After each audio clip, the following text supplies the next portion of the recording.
եթե ԿՊԱ-ական չես, ուրեմն դու իրավունք չունես ընտրացուցակներում ներգրավելու։ Այդ մարդկանց աշխատանքից ազատում են, այդ մարդկանց մերձավորներին աշխատանքից ազատում են։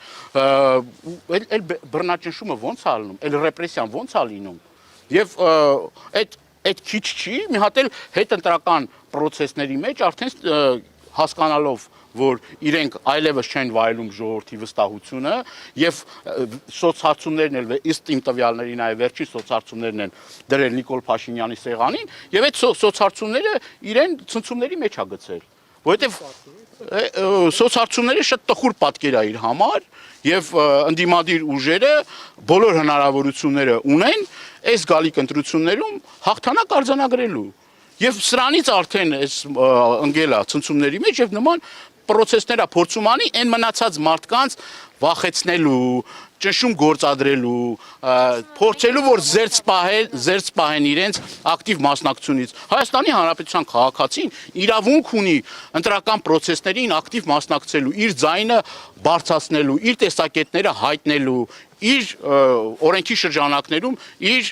քարոզարշավը իրականացնելու։ Հիմա այդ բոլոր իրավունքներից ուզում են ընդդիմությանը զրկեն, մենակ քարոզարշավ անելու իրավունքը, այն էլ ոչ օրինական մեթոդներով ունի իշխանությունը։ Իշխանությունը իր ձեռքի տակ ունի ուժային համակարգը, եւ այդ ուժային համակարգը օգտագործվում է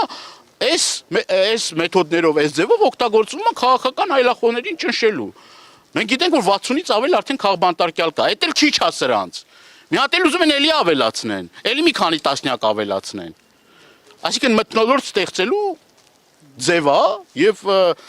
կարծում եմ, որ իմ խորին համոզմամբ իրենց մոտ ոչ մի բան չի ստացվելու, որովհետեւ մենք մեր համախոհները ընդդիմադիր դաշտի բոլոր մարդիկ լավ հասկանում են, չէ՞ որ սրանց վերարտադրվելուց հետո հիմի են սենց պահում իրենց։ Բա պատկերացնում եք, որ վերարտադրվեն ինչ կանեն։ Երևի քվե տված ընդդիմադիր ուժերին քվե տված մարդկանց հետևից արդեն կգնան, թե ինչի համար ես դու քվե տվել։ Ինչու ես դու քվեն տվել ընդդիմադիր այս կամ այն ուժին։ Եվ դա էլ արդեն կքրեականացնեն։ Դե հիմա արդեն ընդդիմադիր լինելն է, չէ՞ քրեականաց իրենց ոչ պաշտոնապես ընդդիմադիր լինել Հայաստանում քրեականացված է։ Եթե դու ընդդիմադիր ես, դու արդեն քրեական գործը պատրաստ է։ Քրեական գործը պատրաստ է ու կապ չունի։ Հայտնի խոսքը չէ, ասում է քրեական օրենսգիրքը գցեք, որ էջի վրա կանգնի, այդ գործով էլ կարան քրեական գործ հարուցենք։